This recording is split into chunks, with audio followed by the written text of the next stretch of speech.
Amis des générateurs de signaux, bonjour. Oui, Maurice, oui, bah, t'as pas besoin de faire le cake avec tes ciseaux. On voit bien que tu n'as encore pas loupé. Enfin bon, comme ça, j'aurai moins chaud.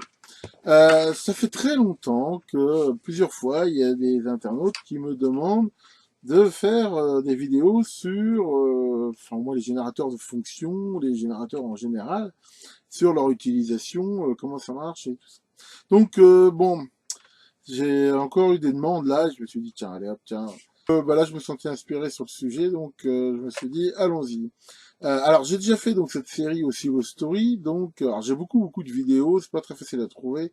Donc je pense que là je vais démarrer une nouvelle série que je vais appeler Genie Story, dans laquelle je mettrai un peu tous les générateurs. Et pour un bien d'ailleurs, ce serait pas mal que j'en fasse une Allume Story.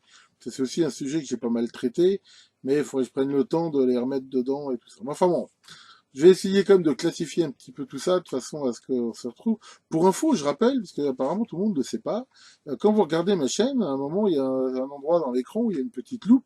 Et cette loupe, quand vous cherchez un sujet, vous cliquez dedans, et ça recherche que dans ma chaîne, hein. Contrairement à la recherche de YouTube qui cherche dans toutes les vidéos, quand vous cliquez sur la petite loupe, ce n'est que dans ma chaîne. Donc si vous cherchez un sujet, vous cherchez avec des mots-clés, souvent, en plus, j'ai fait toujours attention à mettre pas mal de mots-clés, ça vous permettra de retrouver, parce que c'est vrai qu'il y a plus de 500 vidéos, c'est pas forcément facile. Enfin, voilà, donc premier épisode de cette série consacrée au générateur, et comme on va le voir, je suis parti vraiment du générateur le plus simple. Alors, bah, c'est pareil, enfin, pour des débutants, ça peut être intéressant. Pour des électroniciens plus chevronnés, je sais pas si cette vidéo va vous apprendre grand-chose. Mais enfin bon, faut bien commencer par quelque chose. Et j'espère couvrir un spectre assez large. Alors, bah, pour illustrer les générateurs de fonctions analogiques, j'ai choisi de prendre sans doute un des plus simples que j'ai dans mon laboratoire. C'est un de ces fameux tiroirs Tektronix que j'affectionne. Mais honnêtement, ce qu'on va voir ici, quasiment tous les générateurs de fonctions analogiques ont au moins généralement ces commandes-là. Alors, qu'est-ce qu'on va retrouver ici sur un générateur? Bah, généralement, il y a forcément une sortie, c'est la sortie du signal. Hein, là, ici, elle se trouve ici. Et alors, elle a une impédance, hein, alors c'est souvent 50 ohms, pas obligatoirement. Bon, pour l'instant, on va faire simple, on va dire, c'est la sortie. Ensuite, ce générateur, donc, il va être capable de définir un certain nombre de signaux. Généralement, bah, il peut y avoir qu'une seule forme, mais on va dire le truc de base, généralement, il y a trois formes de signal qu'on retrouve ici classiquement, le sinusoïdal, le signal triangulaire et le signal carré. Voilà, ça généralement on va dire c'est le truc de base ici. Et encore une fois, on va pas dire pour l'instant à quoi ça sert, on va dire voilà, pour l'instant ça donne ces formes-là. Donc qui dit signal périodique dit fréquence. Donc très souvent aussi ce qu'on va retrouver, c'est deux choses, c'est un réglage de gamme ici qu'on voit ici en gros. Donc, en gros, ici ça s'appelle multiplier, mais ça peut s'appeler gamme, ça peut s'appeler range, enfin ça peut s'appeler différentes choses. Alors pourquoi? Parce que ça va être très difficile de façon analogique de faire de façon précise en un seul réglage quelque chose qui a une très grande plage. Par exemple, je sais pas moi, de 1 à 100 kHz ou à 1 MHz, une seule plage. D'abord, ça va pas être facile à faire techniquement, mais en même temps, même si on y arrivait, à moins d'avoir quelque chose de très démultiplié, ça sera quasiment impossible à régler. Donc souvent, les générateurs analogiques, il y a en fait une plage de fréquences. Hein, ici, on voit 10,2, 10,3 et ainsi de suite. Donc, en gros, c'est un multiplicateur. Et grâce à un bouton ici, hein, qui lui, on voit est grossièrement gradué ici, eh ben, on va faire le varier dans une plage. Donc ici, si c'est 10,1, hein, donc en fait, ça veut dire que ça multiplie par 100.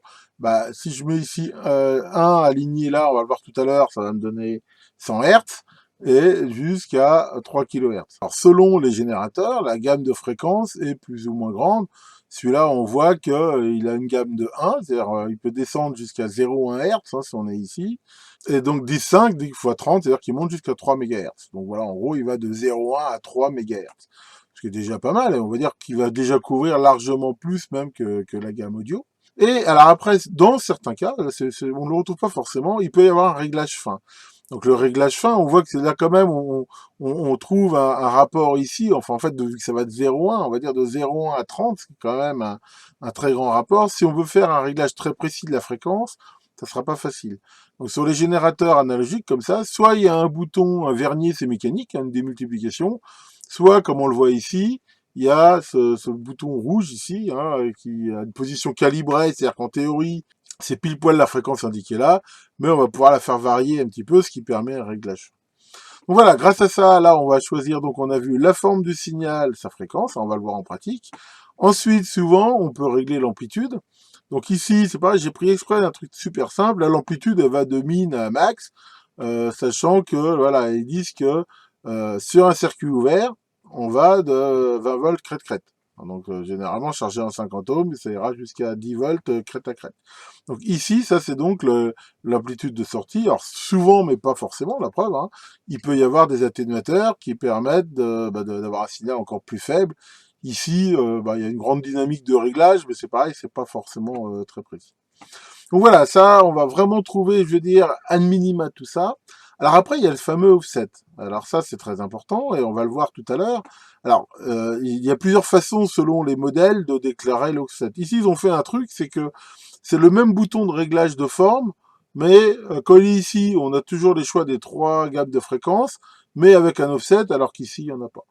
Bon, il y a des générateurs où il y a offset, faut tirer le bouton, il y a un bouton qui dit avec offset ou sans. Ça va dépendre des modèles. Alors, l'offset, c'est quoi? En fait, c'est la tension moyenne du signal. C'est le milieu, en fait, c'est un signal périodique de la sinusoïde, par exemple. Un signal alternatif, normalement, il varie autour de 0. Donc, par exemple, il va monter, on va le voir, jusqu'à 1 volt crête, à moins 1 volt, mais sa tension moyenne sera 0. Il y a des fois où c'est pas du tout intéressant, où justement on veut pas que la tension soit négative, par exemple, donc là on peut mettre un offset. On va par exemple ici trouver un exemple facile à comprendre. Si je voulais attaquer une porte TTL ici en 5 volts, de base sans offset, le créneau, on va le voir, il va me faire de plus 5 volts par exemple à moins 5 volts, ou de plus de 5 à moins de 5. Ça m'intéresse pas vraiment, ça va même peut-être même tuer mon circuit. Moi ce que je veux, c'est quelque chose qui aille de 0 à 5 volts par exemple. Dans ce cas-là, on va voir que grâce à l'offset, on va pouvoir décaler le signal. Donc il aura toujours une amplitude de 5 volts, mais au lieu d'aller de 2,5 à moins 2,5, comme on va le voir, il ira de 0 à 5. Et voilà. Là, voilà, là, je suis parti sur cette photo voilà, pour bien vous montrer. On va regarder ça en pratique. Alors, il se trouve en même temps que très souvent, même si c'est pas obligatoire, il y a ce signal. Alors, souvent, il s'appelle synchro, trig out. C'est quoi? C'est un signal carré d'amplitude constante qui a exactement la même fréquence que la signal de sortie, mais qui est indépendant de la forme, qui est indépendant de l'amplitude de sortie. Et ça, alors c'est pareil, on va pas trop le voir aujourd'hui, mais je veux dire, on verra que, comme je vous l'ai déjà aussi montré sur une de mes vidéos d'oscillostory, ça va permettre de synchroniser généralement un oscilloscope de façon fiable et indépendamment du signal. Ce qui fait que si on fait par exemple varier le signal de 0 à quelque chose, dès le départ, il sera bien synchronisé et pas toujours, mais enfin je veux dire, souvent quand on peut avoir une synchro extérieure, c'est toujours mieux. Généralement, on a un meilleur synchro que quand on synchronise sur le signal. Et après, bon là on va pas parler de VCF in pour l'instant. On gardera ça pour une autre vidéo. Donc on va dire qu'on va pas en parler. Donc voilà, ça on va dire que c'est un petit peu la théorie. Hein. Encore une fois, vous allez retrouver ça sur quasi tous les générateurs de fonctions analogiques. J'ai pris celui-là parce que c'est un simple que j'ai, mais je suis quasiment sûr que si vous en avez chez vous, vous retrouverez au moins ces réglages-là, peut-être d'autres, mais à minima ça. Alors regardons un petit peu dans la pratique comment ça marche. Alors voilà, regardons un petit peu dans la pratique. Donc là, pour ce que j'ai fait, hein, j'ai mis à la fois le générateur ici et ce petit tiroir oscilloscope, sachant que comme ça va permettre de voir vraiment de façon pratique ce qui se passe quand on change les signaux. Donc ici j'ai un signal de 100 Hz et donc on voit, voilà, je peux le faire varier de ici donc même 10 Hz, et voilà, ici donc dans un rapport 3, hein, on voit bien la fréquence qui augmente, ici donc jusqu'à 30 kHz. Donc ici de façon variable, hein, comme on le voit, sachant que là, si je peux changer de gamme, voilà, monter plus haut en fréquence ou descendre, comme on le voit ici, très très bas. Voilà, là, on va dire que je suis vraiment ici au minimum de ce qu'il peut donner. Donc voilà ici pour ça. Je ne reviens pas sur les boutons que j'ai expliqués. On voit ici en effet le réglage fin qui permet, comme on voit là, d'un réglage très fin de la fréquence. Ici, hein, on voit que le signal, là, il est... Enfin, je sais pas si on le voit bien, mais enfin, il est centré à 0. La preuve, c'est que si je me mets en couplage ici alternatif, c'est-à-dire que je coupe le continu, on voit que j'ai exactement le même signal, quasiment, que ici. Alors vous allez me dire, bah non, justement, c'est pas tout à fait le même. Alors c'est vrai, mais si c'est pas tout à fait le même, c'est parce que ce générateur-là, je l'ai pas recalibré depuis un moment et que en fait, il est un petit peu mal réglé, ce qui fait que il est pas bien quand il n'y a pas d'offset. Justement, il y en a un petit peu. Mais on va dire que c'est un défaut du générateur. Un bon générateur n'a pas ça, évidemment. Donc ici, voilà pour ça. Alors on va retrouver les autres formes de signaux, comme on a vu. Ici, c'est pas facile à tourner, le signal triangulaire. Encore une fois, hein, je ferai dans une autre vidéo les différents usages pratiques de ces signaux. Mais voilà, donc ici, on voit que c'est un signal qui va varier linéairement comme ça et redescendre de façon linéaire. Après, le fameux signal carré. Donc là, qui a des fronts ici plus ou moins raides, hein, mais ici carré. Donc là, c'est un signal, ça ira très bien pour ma série binaire sur la logique. Hein. Ici, on voit bien que c'est un signal binaire, hein, 0 ou 1. Hein, pourquoi pas, donc ça c'est pareil, ça a aussi beaucoup d'utilité. Et après, donc avec offset, c'est là qu'on va voir l'intérêt de l'offset, c'est que, le bouton essaie de retourner, voilà. Et alors l'offset, ben voilà, comme on le voit, voilà, ça permet ici de décaler le signal. Hein, comme je disais, là, si je baisse un petit peu l'amplitude, voilà, là, ça me permet, par exemple, si on dit que le 0, hein, ici, on regarde le 0, ici, il est bien au milieu de l'écran, là, je peux même le régler précisément pour bien voir, voilà. Donc, si ici, grâce à l'offset, là, voilà, j'ai un signal qui sera jamais négatif. Il partira de 0, aller au maximum et redescendre ainsi. Donc là, c'est indépendant de l'amplitude. Alors par contre, c'est indépendant. Si je change l'amplitude, voilà, on voit que l'amplitude, là, il peut revenir négatif. Il faut combiner un peu les deux réglages si je veux que ça reste toujours positif. Alors ben là, de la même façon, on va retrouver les mêmes formes de signaux, mais avec offset. Voilà. Et voilà, c'est exactement là ce que je disais. Grâce à l'offset, là, j'ai un signal, par exemple. Je sais pas combien je suis par division, là. 5 volts. Voilà, si je voulais mettre à 5 volts par division. Voilà, là, il faudrait que je mette plus d'amplitude. Et voilà, on va mettre 2 par exemple. Voilà, là par exemple, typiquement, voilà, là j'ai un signal qui irait de 0 à presque 5 volts. Voilà, donc ça sera un signal qui me paraît absolument parfait, par exemple, pour attaquer une porte TL, si je voulais faire de la logique ici avec mon système. Et puis, bah voilà, hein, comme vous voyez, c'est vraiment super simple. Hein, on retrouve bien là, les réglages que je vous ai expliqués, et comme on voit, c'est vraiment très très simple d'emploi. Avec quand même quelque chose auquel il faut faire attention, c'est qu'on a vu, si on veut pas de signal négatif, hein, si on attaque quelque chose qui peut être abîmé par un signal négatif, généralement, il faut quand même mieux le régler sans brancher le montage avant, parce qu'on voit qu'en jouant sur les deux ici, bon, on a vite fait de devenir négatif. Bon, c'est rare que sur des signaux, ça abîme, hein, généralement, le montage, il écrète, il marche pas, mais enfin, ça m'est arrivé de travailler sur des montages où un signal négatif pouvait l'endommager.